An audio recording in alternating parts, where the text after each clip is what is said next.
Thanks for stopping in at Down the Road Show.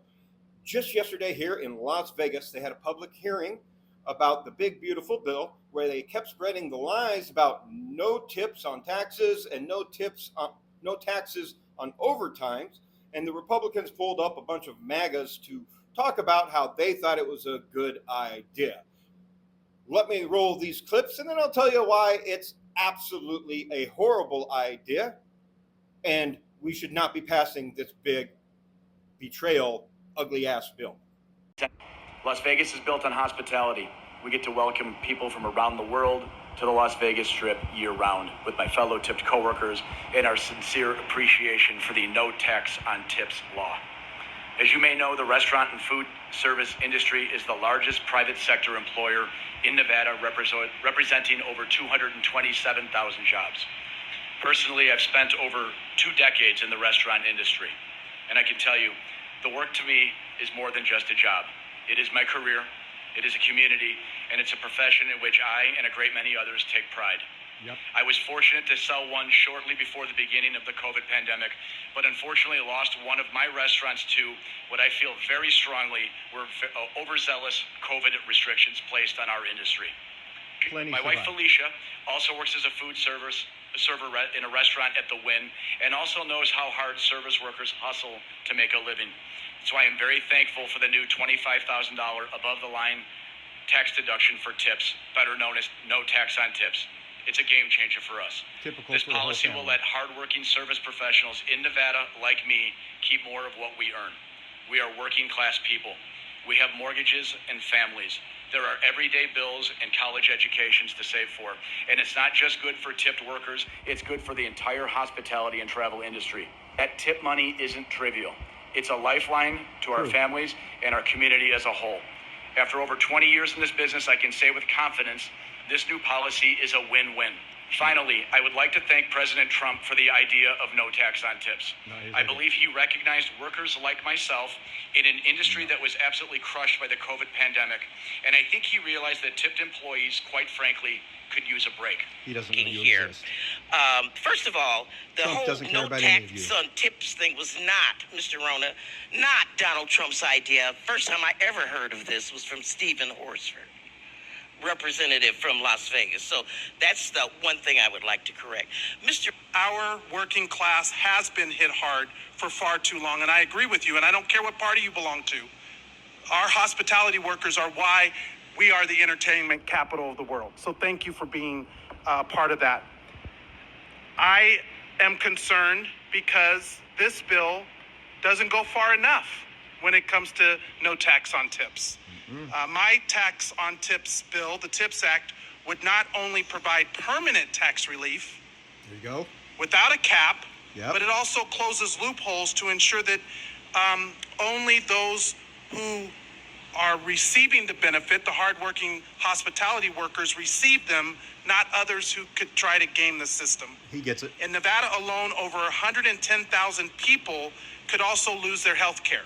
Yep. Mr. Rona, don't you agree that temporary tax relief on tips will only go so far if workers are also losing health care and other supports for work, like housing? I can't speak intelligently on healthcare costs. Okay. All I have is my own my issues on that. All I know is a good idea is a good idea. And I would challenge you to extend these temporary cuts in the future to people like me. And to make them permanent. And I thank you. If you were originally the one with the idea, that's a great idea. You know what? I'm not. You know whose the idea is? It's the workers. It's never been about one person. And this is the thing. I don't care about Donald Trump or any one person getting credit. It's the workers who said, give us more of our hard work, let us keep more of our hard working money, but also let us raise the wage of tip workers. Because in America, outside of Nevada and in other states, they get paid as little as $2.13 an hour. That is not a livable wage, no matter how you cut it. Nope. Yes, thank you, Representative Horsford. I have long maintained that pro-life people are not pro-life whatsoever because they're always voting against raising the minimum wage. See, our families, our grandparents, they didn't have this kind of inflation to deal with. In fact, they also didn't have credit checks to deal with.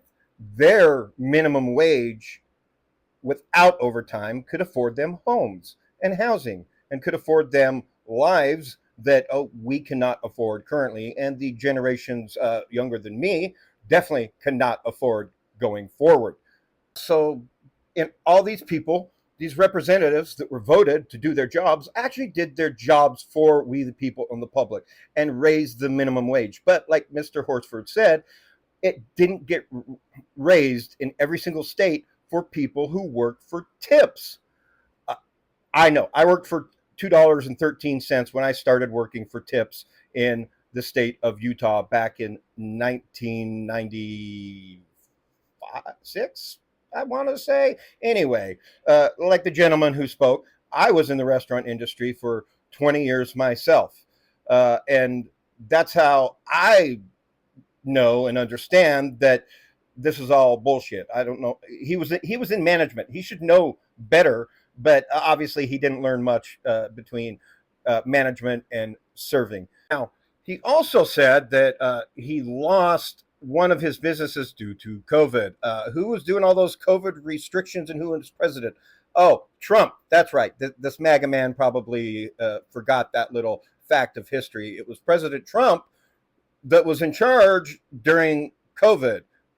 So once again, Republicans and MAGA, you love people to claim responsibility and say, "Oh, you're responsible for any business or any losses," but unless you're talking about yourself. Oh, now it's somebody else's fault. And you're trying to blame Biden, dude, but Biden wasn't even the president when all of that shit was going down. It was your wannabe king, Trump. That's right. The felon who has sunk every business and had every business he's ever had has been a failure. Meanwhile, all these Republicans still back in 2021 voted no to raise the minimum wage. So we do not have a living wage in this country. People that are living off tips definitely should not be taxed on those tips as heavily as they are. We shouldn't have to worry about that. We should raise the minimum wage all the way across the board nationally. But like usual, in goose step, all of these Republicans voted no against raising the minimum wage. And here we are, stagnant in our wages as inflation is at an all time high lately, higher than it's ever been, higher than our parents and our grandparents ever had to deal with. And this is the legacy of Donald Trump, putting more and more money in the pockets of millionaires and billionaires while taking from the poor and devastating the middle class. That's what's really going on. They don't want to admit it, but what is it? How many trillions is adding to the deficit, this big, beautiful bill? While meanwhile, those no tax for tips are just temporary, 2 years for all of us, but permanent for the rich. Once again, like I said, they make everything permanent for themselves and everything permanent for the rich.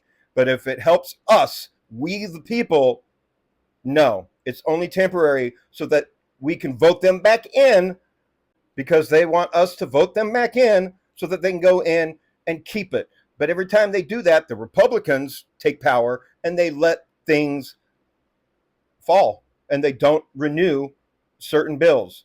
This is why we need to vote out all these Democrats as well as the Republicans. Fresh new start for all of us. So once again, like I've been stating since Trump said this in the beginning, this is nothing more than a tactic for the rich to hide more money, especially in the political theater, to move things around for the CEOs and the shareholders and the lawmakers and all of that to keep pushing this right-wing oligarchy agenda while putting more and more poor people in the poorhouse and completely getting rid of the middle class in the United States of America.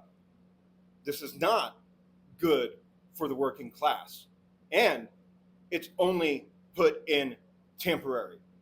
Now, even the Democrats that were voting for this in the past were only putting it in temporary. Why? Because that's their job security. They want to come back and vote on it. Anything that's good for us, they never vote on permanently. Check the records. Check the receipts.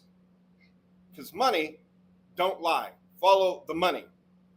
Who's making it and whose pocket is it going in and who's supporting it, right? Anyway, good luck out there, and we'll see you down the road until we don't.